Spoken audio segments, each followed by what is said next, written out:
ஹல்லேலூயா. கர்த்தருடைய பரிசுத்த நாமத்திற்கு மகிமை உண்டாவதாக. உங்கள் யாவரையும் காண்பதில் மிகுந்த மகிழ்ச்சி அடைகிறேன். கன்னியாகுமரி டிவிசன் கடைக்கிராம படைஸ்தலத்தின் சார்பாக இந்த பரிசுத்த ஆராதனைக்கு உங்களை வாழ்த்தி வரவேற்றுக் கொள்கிறேன். நாம் ஜெபம் செய்து இந்த ஆராதனையை ஆரம்பிப்போம். ஜெபம். எங்களை நேசித்து வழிநடத்தி வருகின்ற எங்கள் அன்பின் நல்ல தகப்பனே, இந்த நல்ல வேலைக்காக உம்மை நன்றியோடு கூட துதிக்கிறோம் கர்த்தாவே, ஸ்தோத்தரிக்கிறோம் அப்பா. இந்த ஆராதனையிலே உம்முடைய அசைவாடுதலும் பிரசனமும் எங்களோடு கூட இருக்கும்படிக்காக ஜெபிக்கிறோம். இந்த ஆராதனை எங்களுக்கு ஆசீர்வதித்து தாருங்கப்பா. இந்த இடத்திலே பாடுகிற பாடல்கள், வாசிக்கிற வசனங்கள், கேட்க போகின்ற வார்த்தைகள் எல்லாவற்றையும் எங்களுக்கு ஆசீர்வதித்து தாருங்கப்பா. ஆண்டவரே, இதில் பாகமடிக்கிற ஒவ்வொரு பிள்ளைகளையும் கர்த்தர் எடுத்து பயன்படுத்துவீராக அப்பா. ஸ்தோத்திரம் ராஜா. இந்த சத்தியத்தை நாங்கள் கேட்டு எல்லாவற்றிலும் நாங்களும் இந்த சத்தியத்தை கேட்டுக்கொண்டிருக்கிற ஒவ்வொருவரும் எல்லாவற்றிலும் வளர்ந்து பெருக கர்த்தர் உதவி செய்யும்படிக்காக ஜெபிக்கிறேன். எல்லாரையும் ஆசீர்வதிங்க, பலப்படுத்துங்க. இயேசு கிறிஸ்துவின் நாமத்தில் ஜெபிக்கிறேன் நல்ல பிதாவே, ஆமேன்.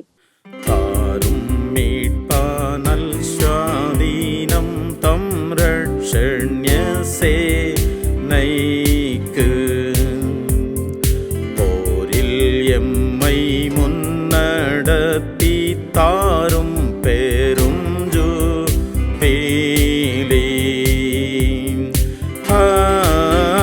ஹல்லேலூயா, ஹல்லேலூயா,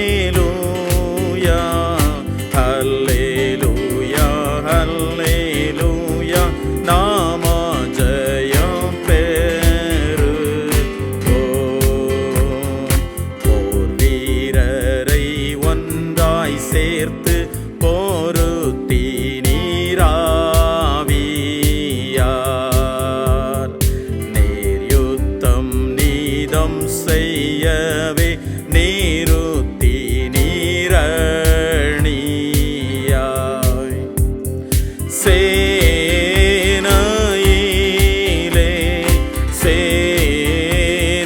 சேனையிலே சேனையிலே சேனையிலே நீத்தம் சேவிப்போமை. செங்கோல் கீழ் வைரி வீழ்கிறான், உம் பேர் கேட்டோடுகிறான். கைதிகள் கட்டருக்கிறீர், கர்த்தா பாவம் நீக்குறீர். நீத்தமுந்தன்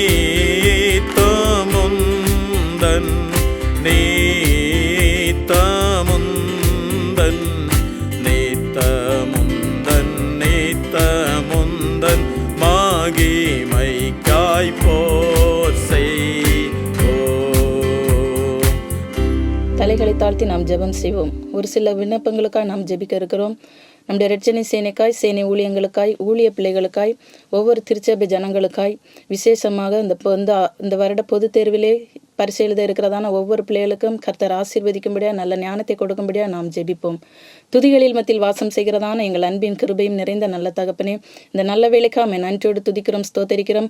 கடந்த ஆண்டு முழுவதும் தேவரீர் எங்களை கண்ணின் மணியை போல பாதுகாத்து வழிநடத்தி வந்து நம்முடைய மேலான கிருபைக்காக நமக்கு நாங்கள் நன்றி செலுத்துகிறோம். இந்த புதிய ஆண்டு ஏசப்பா எங்களுக்கு ஆசீர்வாதத்தின் ஆண்டாய், ஆண்டவரே ஸ்தோத்திரம் ஏசப்பா, ஆளுகையின் ஆண்டாய் அமைய கர்த்தர் நீர் உதவி செய்யும்படியா நாங்கள் செபிக்கிறோம் ஏசப்பா. இந்த வருடத்திலே பொது தேர்வு எழுத இருக்கிறதான ஒவ்வொரு பிள்ளைகளும் இந்த கரத்தில் ஒப்பு கொடுக்கிறோம். கர்த்தர் தாமே பிள்ளைகளுக்கு வேண்டிய ஞானத்தையும் புத்தியும் அறிவை கொடுத்து நீர் ஆசீர்வதிக்கும்படியா நாங்கள் செபிக்கிறோம்.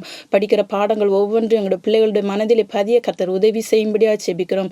இரட்சணை சேனைக்காய், சேனை ஊழியங்களுக்காய் செபிக்கிறோம். சேனையிலே பணி செய்கிறதான ஒவ்வொரு ஊழிய பிள்ளைகளுக்காய் செபிக்கிறோம். கர்த்தர் ஆசீர்வதிங்க. ஊழிய பிள்ளைகளை கர்த்தர் இன்னும் வல்லமையா எடுத்து நீர் பயன்படுத்தும்படியா நாங்கள் செபிக்கிறோம் ஏசப்பா. ஸ்தோத்திரம் ஆண்டவரே. இரட்சணை சேனையிலே ஆண்டவரே இன்னும் அநேக பிள்ளைகள் ஊழியத்திற்காக எழும்பி பிரகாசிக்க கர்த்தர் உதவி செய்யும்படியா செபிக்கிறோம். இரட்சணை சேனை ஊழியம் மேன்மேலும் வளர கர்த்தர் உதவி செய்யும்படியா நாங்கள் செபிக்கிறோம். ஆண்டவரே ஸ்தோத்திரம் ஆண்டவரே ஸ்தோத்திரம் ஏசப்பா. எல்லா ஜனத்துக்காக ஜெபிக்கிறோம், எல்லா சபை மக்களுக்காக ஜெபிக்கிறோம். ஒவ்வொரு பிள்ளைகளையும் கர்த்தர் கண்ணின் மணியை போல நீர் பாதுகாத்து கொள்ளும்படியா நாங்கள் செபிக்கிறோம். சபைகளிலே சமாதானமும் ஐக்கியமும் உண்டாக கர்த்தர் கிருபை செய்யுங்க. அன்பு பெருகட்டும், சபை மக்களுடைய பொருளாதாரங்கள் பெருகட்டும். ஆண்டவரே ஸ்தோத்திரம் ஏசப்பா. ஆண்டவரே சகோதர ஒற்றுமை உண்டாயிருக்க கர்த்தர் உதவி செய்யுங்க. செய்யுங்க. சபை ஜனங்கள் ஒரு மனதோடு உம்மை ஆராதிக்க கர்த்தர் உதவி செய்யும்படியா செபிக்கிறோம். உங்களை தாழ்த்துகிறோம். நீர் மாத்திரம் மகிமைப்படும். மீட்பர் இயேசுவின் மூலம் செபிக்கிறோம் ஜீவனுள்ள நல்ல பிதாவே, ஆமேன். பரமண்டலங்களில் இருக்கிற எங்கள் பிதாவே, உம்முடைய நாமம் பரிசுத்தப்படுவதாக, உம்முடைய ராஜ்யம் வருவதாக, உம்முடைய சித்தம் பரமண்டலத்தில் செய்யப்படுவது போல பூமியிலும் செய்யப்படுவதாக. எங்களுக்கு வேண்டிய ஆகாரத்தை இன்று எங்களுக்கு தாரும். எங்கள் கடனாளிகளுக்கு நாங்கள் மன்னிக்கிறது போல எங்கள் கடன்களை எங்களுக்கு மன்னியும். எங்களை சோதனைக்கு உட்பட பண்ணாமல் தீமையிலிருந்து ரட்சித்துக் கொள்ளும். ராஜ்யமும் வல்லமையும் மகிமையும் என்றென்றேக்கும் உடையகளே, ஆமேன். ஹல்லேலூயா. வாசிக்கும்படியாக கொடுக்கப்பட்டுள்ள வேத பகுதி அப்போஸ்தலனாகிய பவுல் எபேசியருக்கு எழுதின நிருபம் 4ஆம் அதிகாரம் 11 முதல் 15 வரையுள்ள வசனங்கள். மேலும் நாம் அனைவரும் தேவனுடைய குமாரனை பற்றும் விசுவாசத்திலும் அறிவிலும் ஒருமைப்பட்டவர்களாகி கிறிஸ்துவினுடைய நிறைவான வளர்ச்சியின் அளவுக்கு தக்க பூரண புருஷராகும் வரைக்கும் பரிசுத்தவான்கள் சீர்பொருந்தும் பொருட்டு சுவிசேஷ ஊழியத்தின் வேலைக்காகவும் கிறிஸ்துவின் சரீரமாகிய சபையானது பக்தி விருத்தி அடைவதற்காகவும் அவர் சிலரை அப்போஸ்தலராகவும் சிலரை தீர்க்கதரிசிகளாகவும் சிலரை சுவிசேஷகராகவும் சிலரை மேய்ப்பராகவும் போதகராகவும் ஏற்படுத்தினார். நாம் இனி குழந்தைகளாயிராமல் மனுஷருடைய சூதும் வஞ்சிக்கிறதற்கேதுவான தந்திரமுள்ள போதகமாகிய பலவித காற்றினாலே அலைகளைப் போல அடிபட்டு அலைகிறவர்களாயிராமல் அன்புடன் சத்தியத்தை கைக்கொண்டு தலையாகிய கிறிஸ்துவுக்குள் எல்லாவற்றிலேயும் நாம் வளர்கிறவர்களாயிருக்கும்படியாக அப்படி செய்தார். தேவன் தாமே நாம் வாசித்த வசனத்தின் மூலமாக நம் அனைவரையும் ஆசீர்வதிப்பாராக. ஆமேன்.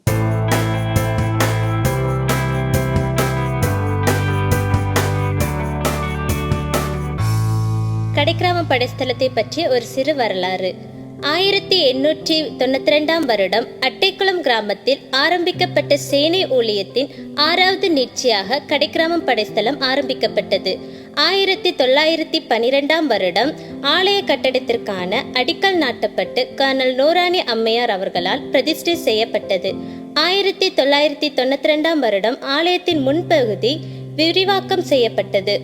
இப்படிஸ்தலத்தில் செய்யப்பட்ட இரட்சணிய சேனை ஊழியத்தின் பலனாய் பல அற்புதங்களும் அடையாளங்களும் பாவத்திலிருந்து விடுதலையும் பொருளாதார உயர்வும் உண்டானதின் மூலம் அநேகர் ரட்சிக்கப்பட்டு இன்று சுமார் 90க்கும் மேற்பட்ட குடும்பங்கள் சபையில் அங்கத்தினர்களாய் உள்ளனர். ஹல்லேலூயா.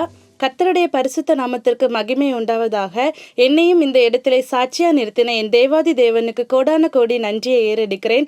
எனது தேவன் என்னுடைய தாயாருடைய வாழ்விலே செய்த அதிசயத்தை உங்களிடம் சாட்சியா பகிர விரும்புகிறேன். 2023 வருடம் ஜனவரி 16ஆம் தேதி என்னுடைய தாயார் ரெஸ்ட் ரூம் செல்லும் பொழுது மயங்கி கீழே விழுந்து விட்டார். சுமார் 1.5 மணி நேரமாக எனது தாயாருக்கு சுயநிலைவில்லாமல் காணப்பட்டார். அதே சமயத்தில் அதிகாலை 3 மணி அளவிலே என்னுடைய ஆலயத்தில் ஆராதனைக்காக பாடல் போடப்பட்டது. அந்த சத்தத்தை கேட்ட எனது தாயாருக்கு மறுஜீவனை கொடுத்தார் என் தகப்பன். உடனே எழும்பி எங்களை அம்மா எழுப்பினார்கள். எழுப்பிய பொழுது நாங்கள் மருத்துவமனைக்கு சென்று எனது தாயாரை பரிசோதித்த பொழுது எனது தாயாருக்கு மாரடைப்பு ஏற்பட்டதாக கூறப்பட்டது. நான் உடனே அந்த இடத்தில் கண்ணீரோடு காணப்பட்டேன். என் தேவனிடத்தில் ஒரே ஒரு விண்ணப்பம்தான் கேட்டேன். தேவனே, என்னுடைய தாயார் இல்லை என்றால் எனக்கு யாருமே இல்லை. நீங்கள் தான் எனக்கு நல்ல ஒரு உதவி செய்து என் தாயாருக்கு ஜீவனை தரணும். அந்த இடத்துல எனக்கு ஒரு வசனம் என்னை ஆறுதல் படுத்தியது. இதோ உன் விண்ணப்பத்தை கேட்டேன், உன் கண்ணீரை கண்டேன் என்று தேவனுடைய சத்தம் என்னுடைய காதில் உரைத்தது.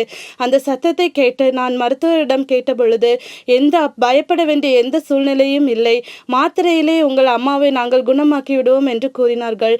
அந்த இடத்தில் தேவன் எனது அம்மாவுக்கு மறு உயிர் கொடுத்து இந்நாள் மட்டும் சுகபத்திரமாய் பாதுகாத்து வந்திருக்கிறார். அதற்காக நன்றி சொல்லி என் சாட்சியை முடித்துக் கொள்கிறேன்.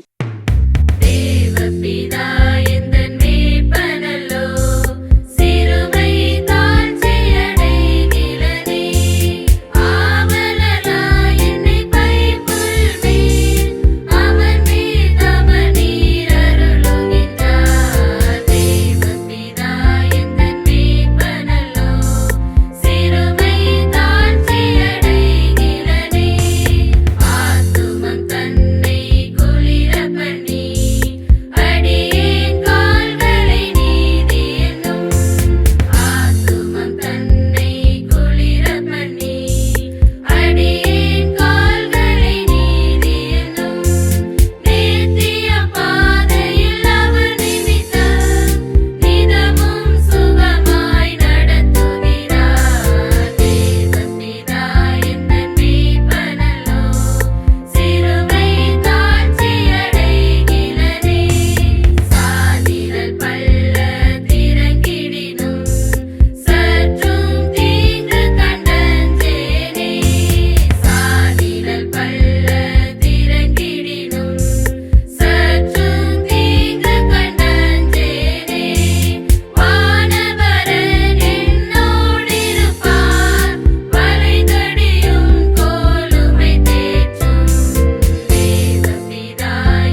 ஹல்லேலூயா. நமது ஆண்டவரும் இரட்சகரும் எல்லாவற்றிலும் நம்மை வளரச் செய்கிறவருமாகிய இயேசு கிறிஸ்துவின் நாமத்திலே உங்கள் ஒவ்வொருவரையும் இந்த பரிசுத்த ஆராதனைக்கு வரவேற்கிறேன். நீங்களும் நானும் ஒவ்வொரு நாளும் கிறிஸ்துவில் வளருகிறவர்களாய் இருக்க வேண்டும் என்று வேதம் சொல்லுகிறது. தேவன் நம்மை அழைத்த அழைப்பின் நோக்கமும் அதுவே. அநேக சகோதரருக்குள்ளே கிறிஸ்து முதற்பேரானவராய் இருக்கும்படிக்கு, நாம் அவரை போல் ஆகும்படிக்கு, தேவனுடைய குமாரனுடைய சாயலுக்கு ஒப்பாயிருப்பதற்கு தேவன் நம்மை அழைத்திருக்கிறார். இந்த வருஷம் நமக்கு கொடுக்கப்பட்டிருக்கிற நோக்கம் எல்லாவற்றிலும் வளர்தல். பிரியமான கர்த்தருடைய பிள்ளைகளே, நீங்களும் நானும் எல்லாவற்றிலும் வளர்வதை தேவன் விரும்புகிறார். இரட்சணிய சேனையும் நோக்கமும் இந்த வருடம் அதுவே. நாம் எல்லாவற்றிலும் வளருகிறவர்களாயிருப்போம். இன்று எபேசியர் 4வது அதிகாரம் 15வது வசனத்தின் அடிப்படையிலே எல்லாவற்றிலும் வளர்வோம் என்கிற தலைப்பில் உங்களோடு பேச விரும்புகிறேன். எபேசியர் 4வது அதிகாரம் 15வது வசனம் இப்படி சொல்லுகிறது: அன்புடன் சத்தியத்தை கைக்கொண்டு தலையாகிய கிறிஸ்துவுக்குள் எல்லாவற்றிலும் நாம் வளர்கிறவர்களாய் இருக்கும்படியாக அப்படி செய்தார். பிரியமான தேவனுடைய பிள்ளைகளே, இந்த எபேசியர் 4வது அதிகாரத்தில் அப்போஸ்தலனாகிய பவுல் ஊழியங்களையும் அபிஷேகங்களையும் குறித்து பேசும்போது மெய்ப்பர்கள், போதகர்கள், தீர்க்கதரிசிகள் போன்றோர் கிறிஸ்தவர்களுடைய தேவனுடைய பிள்ளைகளுடைய வளர்ச்சிக்காக நியமிக்கப்பட்டிருக்கிறார்கள் என்று சொல்லி வருகிறார். அப்படி சொல்லி வரும்போது இவர்களுடைய ஊழியங்கள் எல்லாம் எதற்கு நடக்கிறது? ஒவ்வொரு தேவனுடைய பிள்ளையும் எல்லாவற்றிலும் வளர வேண்டும் என்கிற அடிப்படையிலே இந்த ஊழியங்கள் நடக்கிறது. இந்த வருடத்தின் ஊழியம் அதற்காகவே இருக்கிறது. நீங்களும் நானும் எல்லாவற்றிலும் வளர்வதை தேவன் விரும்புகிறார். நீங்களும் நானும் எல்லாவற்றிலும் வளர்வோம். அதுவே இன்றைய பரிசுத்த ஆராதனை நம்முடைய வேத சிந்தனையாய் இருக்கிறது. எபேசியர் 4வது அதிகாரம் 15வது வசனத்தின் அடிப்படையிலே நாம் எல்லாவற்றிலும் வளருகிறவர்களாய் இருப்போம். பிரியமான கர்த்தருடைய பிள்ளைகளே, ஏதோ ஒரு காரியத்தில் நாம் வளர்வதை தேவன் விரும்பவில்லை. ஏதோ சில காரியங்களில் நாம் வளர்ச்சி அடைந்திருப்பதை தேவன் விரும்பவில்லை. எல்லாவற்றிலும் வாழ்ந்து சுகமாயிருப்பதை, எல்லாவற்றிலும் நாம் பரிபூர்ணமாய் இருப்பதை தேவன் விரும்புகிறார். ஆவியிலும் ஆத்மாவிலும் சரீரத்திலும் நீங்களும் நானும் வளர்வது தேவனுக்கு பிரியமாய் இருக்கிறது. இந்த தியானத்தில் 3 விஷயங்களை நான் உங்களோடு பேச விரும்புகிறேன். அந்த 3 காரியங்கள்: ஒன்று, தேவனை அறிகிற அறிவில் நாம் வளர்ச்சி அடைய வேண்டும். இரண்டாவது, தேவ கிருபையிலும் மனுஷர் தயவிலும் நாம் வளர்ச்சி அடைய வேண்டும். மூன்றாவது, அருளிலும் பொருளிலும் நாம் வளர்ச்சி அடைகிறவர்களாய் இருக்க வேண்டும். இந்த வருடத்தை முடிக்கும்போது இவை எல்லாவற்றிலும் நாம் வளரத்தக்க விதத்தில் வளர்ச்சியடைந்த நிலையில் இருப்பது தேவனுடைய எதிர்பார்ப்பு. அந்த எதிர்பார்ப்பு, அந்த தேவ சித்தம் நம்மில் நிறைவேறுவதாக. முதலாவதாக, தேவனை அறிகிற அறிவில் நாம் வளர்ச்சி அடைவோம். 2 பேதுரு 3வது அதிகாரம் 18வது வசனம் இப்படி சொல்லுகிறது: நம்முடைய கர்த்தரும் இரட்சகருமாகிய இயேசு கிறிஸ்துவின் கிருபையிலும் அவரை அறிகிற அறிவிலும் வளருங்கள். அவருக்கு இப்பொழுதும் என்றென்றைக்கும் மகிமை உண்டாவதாக. ஆமென். நம்முடைய இரட்சகராகிய இயேசு கிறிஸ்துவை அறிகிற அறிவிலே நீங்களும் நானும் வளர்வது அத்தியாவசியமாயிருக்கிறது. ஏன்? நீங்களும் நானும் கிறிஸ்து இயேசுவுக்குள் பிறந்திருக்கிறோம். கிறிஸ்து இயேசுவுக்குள் பிறந்திருக்கிற நாம் அந்த கிறிஸ்துவில் வளருகிறவர்களாய் இருப்பதற்கு அவசியமாயிருக்கிறது. அந்த கிறிஸ்துவில் வளர்வதற்கு உதவி செய்கிற ஒரு வழி, ஒரு டூல் தேவனுடைய வசனம். 1 பேதுரு 2வது அதிகாரம் 3ஆம் வசனம் சொல்லுகிறது: நாம் ரட்சிப்பில் வளரும்படிக்கு திருவசனமாகிய களங்கமில்லாத ஞானப்பாலின் மேல் வாஞ்சையாயிருப்போம். தேவனுடைய வசனத்தில் வளர வளர தேவனை அறிகிற அறிவில் நாம் வளர்ச்சி அடைகிறோம். இந்த உலகத்தில் 2 விதமான ஞானம் சொல்லப்படுகிறது. ஒன்று மனுஷ ஞானம், இன்னொன்று தேவ ஞானம். இந்த மனுஷ ஞானம் இந்த உலகத்தின் கல்வி, உலகத்தின் சூழ்நிலைகள், உலகத்தின் காரியங்களை கற்றுக்கொள்வதனால் வருகிறது, புத்தகங்களை வாசிப்பதனால் வருகிறது. ஆனால் தேவனுடைய ஞானம், தேவனுடைய வசனத்தை கற்றுக்கொள்வதனால் வருகிறது. எந்த அளவுக்கு தேவனை அறிகிற அறிவில் வளர்கிறோமோ, எந்த அளவுக்கு சத்தியத்தை அறிகிற அறிவில் வளர்கிறோமோ, அந்த அளவுக்கு தேவ ஞானம் நம்மை நிரப்புகிறது. உலக அறிவு, உலக ஞானம் நம்மை பெருமையும் செருக்கமுடையவர்களாய் மாற்றுகிறது. தேவ ஞானம் நம்மை மனத்தாழ்மையுடையவர்களாய் மாற்றுகிறது. தாழ்மையுள்ளவனை கர்த்தர் உயர்த்துகிறார். அவனை தூக்கி பிரபுக்களோடும் ராஜாக்களோடும் உட்கார பண்ணுகிறார். வளர்ச்சி எங்கிருந்து ஆரம்பிக்கிறது? தாழ்மையிலிருந்து ஆரம்பிக்கிறது. அந்த தாழ்மை எங்கே வருகிறது? தேவ ஞானத்தில் வருகிறது. இயேசு கிறிஸ்து அவர் தேவனாகவே இருந்தும் இந்த உலகத்திலே வரும்போது அவர் தன்னுடைய பெற்றோருக்கு கீழ்ப்படிந்திருந்தார். எல்லாவற்றிலும் அவர் தாழ்மையுடையவராயிருந்தார். காரணம், அவர் தேவ ஞானமாயிருக்கிறார். ஹல்லேலூயா. பிரியமான கர்த்தருடைய பிள்ளைகளே, நீங்களும் நானும் எந்த அளவு திருவசனமாகிய களங்கமில்லாத ஞானப்பாலை நாம் எடுத்து கொள்ளுகிறோமோ, எவ்வளவு தேவனை அறிகிற அறிவின் காரணியாகிய தேவனுடைய வசனத்தை நம்முடைய வாழ்க்கையில் சேர்த்து வைக்கிறோமோ, அவ்வளவு கிறிஸ்துவை அறிகிற அறிவில் நாம் வளர்ந்து தேர்வோம். அவரை அறிகிற அறிவே நித்திய ஜீவன். ஒன்றான மெய்த்தேவனாகிய உம்மையும் நீர் அனுப்பின குமாரனையும் அறிவதே நித்திய ஜீவன் என்று இயேசுவே சொல்லுகிறார். இயேசுவை அறிய அறிய அறிய நம்முடைய வாழ்க்கையின் இந்த ஜென்ம சுபாவங்கள் நம்மை விட்டு விலகுகிறது. இயேசுவை போன்ற ஒரு வாழ்க்கை நமக்கு உண்டாயிருக்கிறது. அவருடைய குமாரனுடைய சாயலுக்கு ஒப்பாயிருப்பதற்கு தேவன் நம்மை அழைத்திருக்கிறார். அவருடைய குமாரனை அறிகிற அறிவு நம்மை நித்திய ஜீவனுக்குள் நடத்துகிறது. அந்த நிரந்தர வாழ்வு, அந்த நிரந்தர ஜீவன் நம்மை ஜீவனடைய பண்ணுகிறது. நாம் செய்கிற ஒவ்வொரு காரியங்களையும் மேன்மையடைய பண்ணுகிறது. உலக அறிவு இருந்தவர்கள் அநேகர் இருந்த போதிலும் கர்த்தரை அறிந்தவர்கள் மாத்திரமே வேதத்தில் முக்கியப்படுத்தப்படுகிறார்கள். அவர்கள் வெற்றி சிறந்ததாக வேதம் பதிவு செய்கிறது. நீங்களும் நானும் இந்த தியானத்தில் இருக்கிற இந்த நேரத்தில் ஒன்றை மனதில் கொள்ளுவோம். இந்த உலகத்தின் எப்பேற்பட்ட ஞானத்தை பார்க்கிலும் தேவனை அறிகிற அறிவு நம்மை எல்லா விதத்திலும் மேன்மையுடையவர்களாய் நிறுத்துகிறது. ஆகவே தேவனை அறிகிற அறிவிலே நாம் வளருவோம். இரண்டாவதாக, தேவ கிருபையிலும் மனுஷர் தயவிலும் நாம் வளர வேண்டும். இயேசுவானவர் தேவ கிருபையிலும் மனுஷர் தயவிலும் விருத்தியடைந்தார் என்று வேதம் சொல்கிறது. லூக்கா 2வது அதிகாரம் 52வது வசனம். இயேசுவானவர் ஞானத்திலும் வளர்த்தியிலும் தேவ கிருபையிலும் மனுஷர் தயவிலும் அதிகமாய் விருத்தியடைந்தார். ஆண்டவருடைய பிள்ளைகளே, அவர் தேவனாகவே இருந்தும் இந்த பூமியில் வந்து அவர் வெறும் தேவ கிருபையை மட்டும் சார்ந்திருக்கவில்லை, மாறாக அவர் மனுஷர் தயவையும் பெற்றுக்கொண்டார்.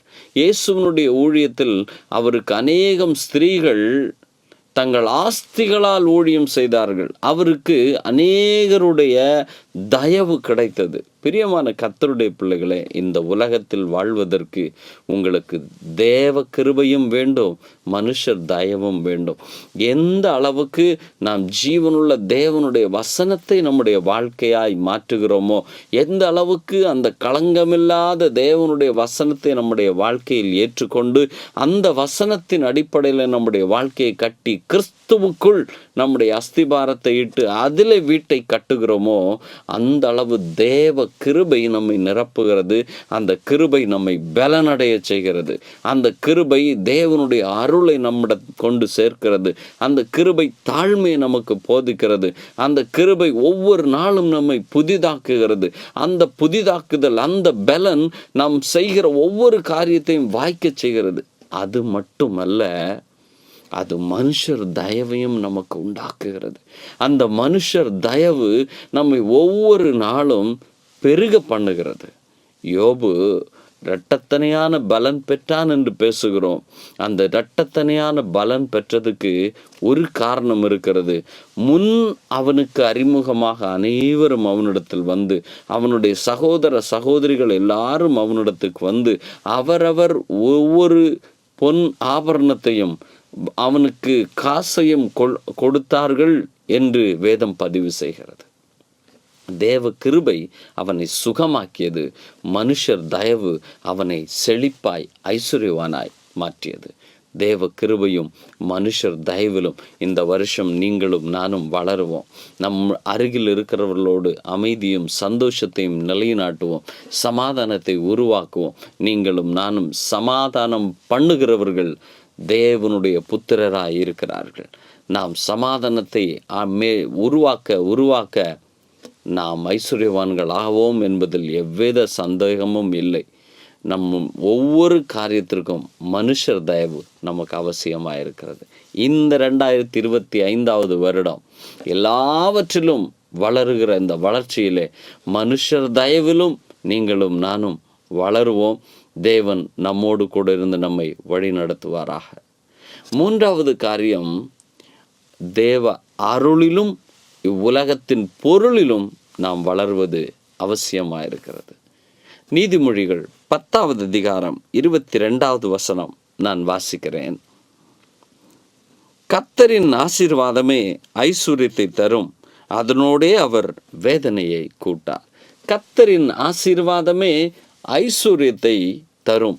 ஆசீர்வாதம் என்பது அருள், ஐஸ்வர்யம் என்பது பொருள். அருள் இல்லார்க்கு அவ்வுலகம் இல்லை, பொருள் இல்லார்க்கு இவ்வுலகம் இல்லை. பிரியமான கர்த்தருடைய பிள்ளைகளே, நமக்கு தேவனுடைய அருள் வேணும். வெறும் பொருள் நமக்கு வேதனையை கூட்டும். தேவனுடைய அருளால் வருகிற பொருள் நமக்கு வேதனையை கூட்டுவதில்லை. அது சந்தோஷத்தையும் சமாதானத்தையும் பரிபூரண மகிழ்ச்சியையும் நமக்கு உண்டாகிறது. மன மகிழ்ச்சி, முக மலர்ச்சியை தரும். ஆம், இந்த உலகத்திலே தேவனுடைய அருளை பெறுகிறோம். எப்பொழுது ஒரு மனுஷன் தேவனுடைய வசனத்தில் சாரம் வைத்து அந்த வசனத்திலே தன்னுடைய வாழ்க்கையை கட்டமைக்கிறானோ, அவன் இலையுதிராதிருக்கிற மரத்தை போல இருக்கிறான். அவன் செய்வதெல்லாம் வாய்க்கிறது. அவனுக்கு தேவனுடைய அருள் உண்டாகிறது. அவனுக்கு மனுஷர் தயவு உண்டாகிறது.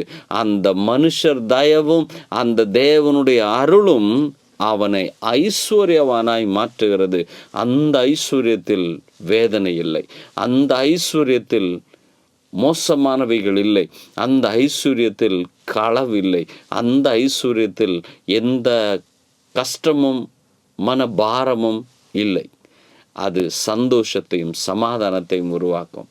இந்த வருஷம் நாம் தேவ அருளில் மாத்திரமல்ல, பொருளிலும் இவ்வுலகத்தின் பொருளாதாரத்திலும் உயர்வடைய வேண்டும். நீங்களும் நானும் தரித்திரவான்கள் என்பது உண்மைதான். ஆனால் இவ்வுலகத்தில் தரித்திரமானவர்களை ஐஸ்வர்யவான்கள் ஆக்கும்படிக்கு இயேசு நமக்காக தரித்திரரானார். என்று இயேசு நமக்காக தரித்திரரானாரோ அன்று முதல் நீங்களும் நானும் இந்த உலகத்தின் சகல நன்மைகளையும் சுதந்தரிப்பதற்காக அழைக்கப்பட்டிருக்கிறோம். நீங்களும் நானும் நன்மையும் செழுமையுமாய் உள்ளும் புறம்பும் மேய்ச்சலை அனுபவிக்கிறவருமாய், என் மகனே நீ எல்லாவற்றிலும் வாழ்ந்து சுகமாயிரு என்று சொன்னபடியே இந்த வருடம் தேவ அருளிலும் இந்த உலகத்தின் பொருளிலும் நீங்களும் நானும் வளர்ச்சி அடைந்து அநேகரை வாழ வைக்கக்கூடியவர்களாய் வளர்வதே தேவனுடைய சித்தமாய் இருக்கிறது.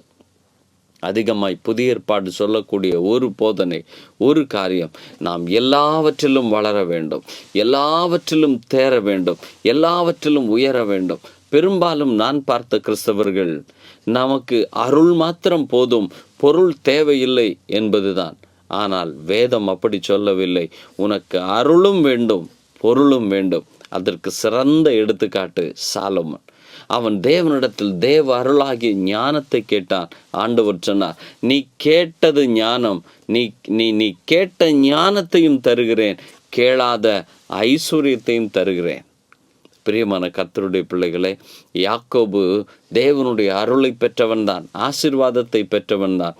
ஆனால் தன் மாமனாருடைய வீட்டில் ஏமாற்றப்பட்டு நொறுங்கி இருந்தபோது அவன் ஏற்கனவே பெற்ற ஆசீர்வாதம் அவனுக்கு தேவ ஞானத்தை கொண்டு வந்தது. அவன் அனுதினமும் தேவனோடு பேசி தேவனிடத்திலிருந்து அந்த ஞானத்தை பெற்றதன் விளைவு கொஞ்ச காலத்தில் அவன் மாபெரும் செல்வந்தனானான். மந்தை கூட்டம் பெருகியது. யோசேப்பு தேவ கிருபையிலும் மனுஷர் தயவிலும் இருந்ததினால் அவன் போன இடங்களிலெல்லாம் அவன் உயர்ந்த சிங்காசனங்களை பெற்றுக்கொண்டான். எஸ்தரோடு தேவனுடைய கிருபையும் அவளுக்கு ராஜாவின் கண்களில் தயவும் கிடைத்தபோது மகாராணி என்னும் ஒரு சிங்காசனத்தில் போய் அமர்ந்தாள். எல்லாவற்றுக்கும் மேலாக ஈசாக்கு தேவனுடைய அருளை பெற்றிருந்ததினால் அவன் பஞ்ச காலத்தில் விதைத்த போதும் அவனுக்கு 100 மடங்கு பலன் வந்து வேதம் சொல்லுகிறது. அவன் ஐஸ்வர்யவனாகி வர வர விருத்தி அடைந்து மகா பெரியவனானான். நீங்களும் நானும் எத்தனை வருடம்தான் இதே வாழ்க்கையில் வாழ்வது? இந்த வருடம் உங்கள் செழிப்பின் வருடம். இந்த வருடம் நீங்கள் உயர்வடைகிற வருடம். நம்முடைய தரித்திரங்கள் மாறுகிற வருடம். நீங்கள் எல்லாவற்றிலும் வாழ்வதை தேவன் விரும்புகிறார். உங்கள் ஆத்துமா களிகூர்ந்திருப்பதை தேவன் விரும்புகிறார்.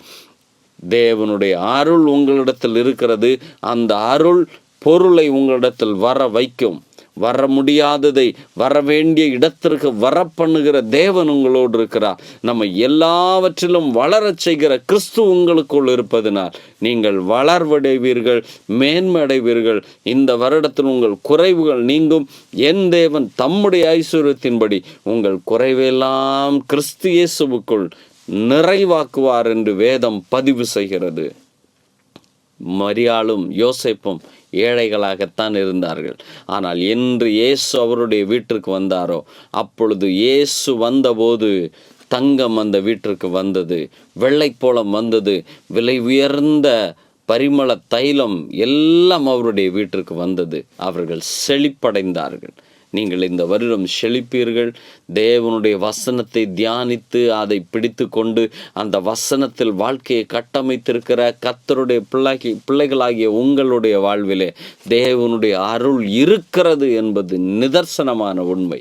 அந்த தேவனுடைய தயவு, அந்த தேவனுடைய காருண்யம் உங்களை பெரியவனாக்கும். அது மனுஷர் தயவை உங்களிடத்தில் கொண்டு வந்து சேர்க்கும். அந்த மனுஷர் தயவு ஆமுக்கி குலுக்கி சரிந்து விழும்படி உங்கள் மடியிலே கொண்டு வந்து போடுவார்கள் என்று வேதம் சொல்லுகிறது அல்லவா? அப்படியே அருளையும் இந்த உலகத்தின் பொருளையும் உங்கள் மடியிலே கொண்டு வந்து சேர்க்கும். எல்லாவற்றிலும் நீங்களும் நானும் வளர்ச்சி அடைவதை தேவன் விரும்புகிறார். இவை எல்லாவற்றுக்கும் காரணமாக இருப்பது எது தெரியுமா? தேவனுடைய வசனம். தேவனுடைய வசனத்தில் நாம் இந்த வருடத்தில் வளர்வோமானால், தேவனை அறிகிற அறிவிலே நாம் வளர்வோமானால், அந்த தேவனை அறிகிற அறிவு நமக்கு அவருடைய அற்புதங்களையும் அவருடைய ஆசீர்வாதத்தையும் அவருடைய அருளை நம்மிடத்தில் கொண்டு சேர்க்கிறது. அந்த தேவ அருள், அந்த தேவ கிருபை மனுஷர் தயவை நமக்கு கொண்டு வந்து சேர்க்கிறது. இந்த மனுஷர் தயவும் தேவ அருளும் தேவ கிருபையும் மனுஷர் தயவும் யாரிடத்தில் இருக்கிறதோ அவர் செல்வந்தராவது, அவர் குறை நீங்கி பரிபூரணமான வாழ்க்கை வாழ்வது நிச்சயம். பிரியமானவர்களே, இந்த வருடம் ஆண்டவர் சொன்ன வார்த்தையின்படியே சேனை தலைவர்களால் கொடுக்கப்பட்டிருக்கிற இந்த வருடத்தின் நோக்கத்தின்படியே நீங்களும் நானும் வளர்ச்சியடைவது நிச்சயம். சோர்ந்து போகாதிருங்கள், உற்சாகமடையுங்கள்.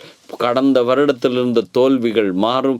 கடந்த வருடத்திலிருந்த கவலைகள், குறைவுகள் நீங்கி இந்த வருஷம் நீங்கள் எல்லா காரியத்திலும், உங்கள் பரிசுத்த வாழ்விலும், உங்கள் ஜெப வாழ்விலும், வேத தியானத்திலும், நீங்கள் செய்கிற தொழிலே, வேலை செய்கிற இடத்திலும் உங்களுக்கு நற்பெயர் உண்டாகும்படி அங்கேயும் ஒரு வளர்ச்சியை, அங்கே ஒரு ப்ரமோஷனை, அங்கே உங்களுக்கு ஒரு உயர்வை தேவன் தருவார். உங்கள் சம்பளங்களிலே உயர்வுகளை பார்ப்பீர்கள். நீங்கள் கண்ணீர் விட்டு என் வாழ்க்கை மாறாதா என்று எதிர்பார்த்து கொண்டிருக்கிற எந்த சூழ்நிலையிலே நீங்கள் ஒரு பெரிய மாற்றத்தை, ஒரு புதிய வளர்ச்சியை பார்ப்பீர்கள். கர்த்தர் உங்களோடு இருக்கிறார். ஏனென்றால் நீங்கள் கர்த்தருடையவர்கள், கர்த்தரால் மீட்கப்பட்டவர்கள். ஆனந்த களிப்புடன் பாடி சியோனுக்கு வருவார்கள். இந்த வருஷத்தின் ஒவ்வொரு நாளும் உங்களுக்கு ஆசீர்வாதத்தின் நாள், ஒவ்வொரு நிமிடமும் ஆசீர்வாதத்தின் நிமிடம். ஒவ்வொரு நிமிடமும் கர்த்தர் உங்களோடு இருக்கிறபடியால் ஒவ்வொரு நிமிடமும் அவருடைய அருள் உங்களோடு இருக்கிறது. அவருடைய அருள் உங்களோடு இருக்கிறபடியால் இந்த உலகத்தின் பொருள் உங்களை தேடி வரும். ஆபிரகாம் தன்னுடைய மகனோடு ஈசாக்கோடு மலையின் இப்புறத்தில் ஏறும்போது அவனுக்கு பதிலாக தேவன் இந்த ஆட்டை இந்த பக்கமாக ஏறி வர பண்ணுகிறார். எங்கே வர வேண்டுமோ, எந்த பொருள் எந்த இடத்தில் கிடைக்க வேண்டுமோ அந்த இடத்தில் உங்களை வந்து சேரும்படி செய்வார். மிகவும் உற்சாகமாய் கர்த்தரிடத்தில் நம்பிக்கையோடு இருப்போம். எல்லாவற்றிலும் வளர்ந்தவர்களாய் தேவன் உங்களை மாற்றுவார். பிரியமான கர்த்தருடைய பிள்ளையே, இந்த காலை வேளையில் உங்களை வாழ்த்துகிறேன், உங்களை வரவேற்கிறேன். தேவனுடைய வசனத்தில் களங்கமில்லாத தேவனுடைய வசனத்தை தியானிப்பதற்கும், அவருடைய வசனத்தை உள்ளெடுத்து கொண்டு சத்தியத்தை தேவனை அறிகிற அறிவிலே நம்முடைய நேரத்தை செலவிடுவதற்கும் இந்த வருஷத்தை அர்ப்பணிப்போம். இன்று ஒரு நல்ல ஒரு தீர்மானத்தை எடுத்துக்கொள்வோம். Take a good decision in this morning. ஒரு நல்ல தீர்மானத்தை எடுத்துக்கொள்வோம். இந்த வருஷம் தேவனுடைய வசனத்தை நான் தியானிப்பதற்கு அதிக நேரம் கொடுப்பேன். குறித்த நேரத்தில் அவருடைய வேதத்தை என் கையில் பிடித்து கொள்வேன். அந்த நேரத்தில் அவருடைய சமூகத்தில் அமர்ந்திருப்பேன். தேவனுடைய ஆலயத்துக்கு நான் இந்த 52 வாரமும் 52 ஞாயிற்றுக்கிழமையும் பரிசுத்த ஆராதனையில் நான் பங்கெடுப்பேன். அவருடைய வசனத்தை இந்த வருடம் என்னுடைய ஆதாரமாய் மாற்றிக்கொள்ளுகிறேன். வளங்களெல்லாம் ஒரு பக்கம் இருந்தாலும் தேவனுடைய வசனம் நம்முடைய ஆதாரமாய் மாறட்டும். ஓபேத்-ஏதோமுடைய வீட்டில் தேவனுடைய வசனம் கொண்டு வைக்கப்பட்ட போது 3 வருடத்தில் அவன் ராஜா கேள்விப்படுகிற அளவுக்கு செல்வந்தனானான். அவன் ஆசீர்வாதத்தை பெற்றுக்கொண்டான். அவன் பரிபூர்ண பொருளாதார வளர்ச்சி அடைந்தான். இந்த வருஷம் உங்களுக்கும் உண்டாகும். தேவனுடைய வசனம் எங்கே இருக்குதோ அங்கே தேவாவியானவர் இருக்கிறார். எங்கே தேவாவியானவர் செயல்படுகிறாரோ அங்கே அற்புதங்கள், அங்கே அதிசயங்கள், அங்கே பெரிய வளர்ச்சி, பெரிய மாற்றங்கள் உண்டாகிறது. இந்த வருஷம் உங்கள் வாழ்க்கையிலும் உண்டாகும்.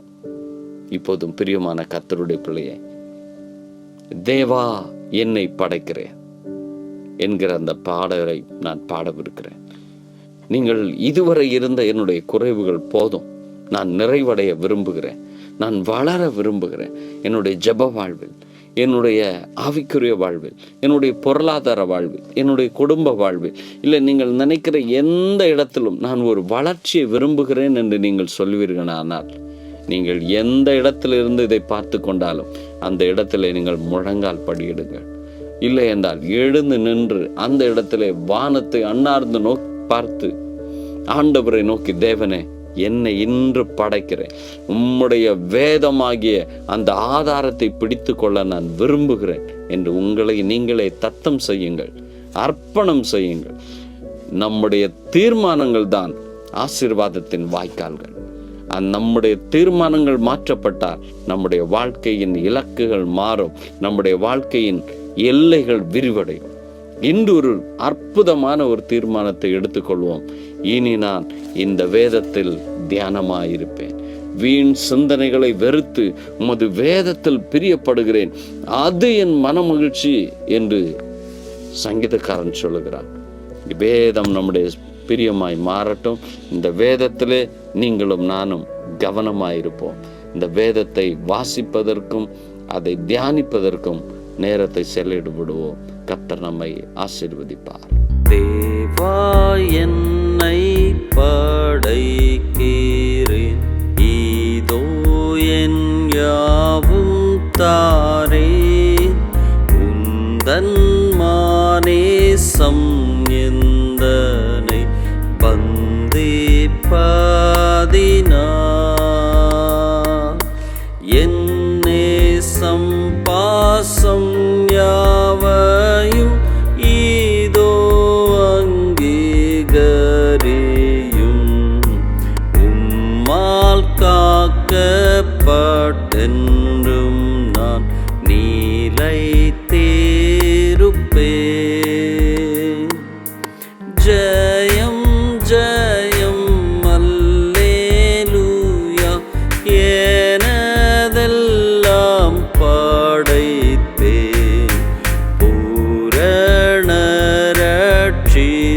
ரட்சிப்படைந்தேன் மீட்பர் இரத்தத்தால்.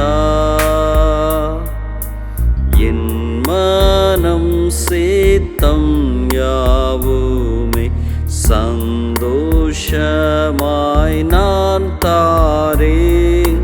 பூரணமாய் சுத்தம் செய்யும் தீமையை நீக்கும்.